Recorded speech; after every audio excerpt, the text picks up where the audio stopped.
ሱቅ ውስጥ ሲጃራ መሸጥ ሐራም ነው ወይንስ አይደለም ይላል። ያው ሱቅ ውስጥ ሲጃራ መሸጥ ሐራም ነው፣ ክልክል ነው።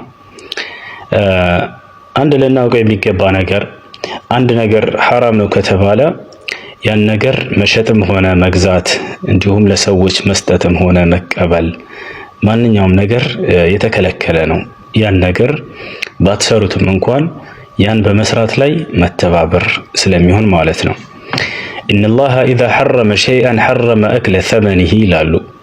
አላህ አንድን ነገር ሐራም ካደረገ የዚያን ነገር ገንዘብ የዚያን ነገር ተሽጦ የሚገኘውን ገንዘብ መብላትም አይቻልም ተብሏል። ስለዚህ ሲጃራን መሸጥ ክልክል ነው፣ ሲጃራን መግዛት ክልክል ነው፣ ሲጃራን መነገድ በርሱ ክልክል ነው፣ ማጨሱ ክልክል እንደሆነ ሁሉ ማለት ነው። ግልጽ ነው አይደል? ይሄ ልናውቅ ይገባል።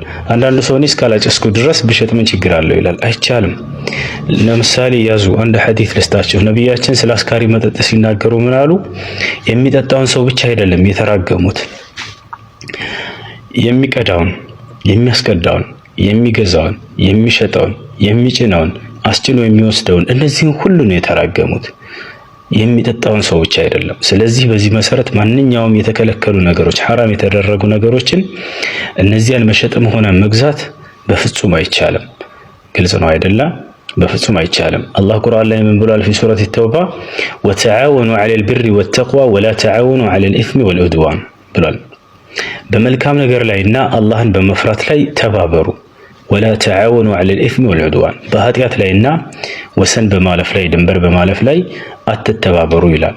ስለዚህ የአንድ ነገር ሐራም ነው ክልክል ነው ከተባለ በዚያ ነገር ላይ ሰዎችን መተባበር መሸጥም ሆነ መግዛት አይቻልም በፍጹም። እሺ ሲጃራን በተመለከተ ጠቅላላ የጊዜያችን ዑለሞች ሁሉም በአጠቃላይ ሼክ አብዱልዓዚዝ ብን ባዝ ወሼክ አልዓላማ ብን ዑሰይሚን ወሼክ ሳሊሕ አልፈውዛን ኩል ዑለማء الكبار في هذا العصر ቃሉ ቢተሕሪሚሂ ሁሉም እነዚህ ሁሉ ሐራም ነው ብለዋል።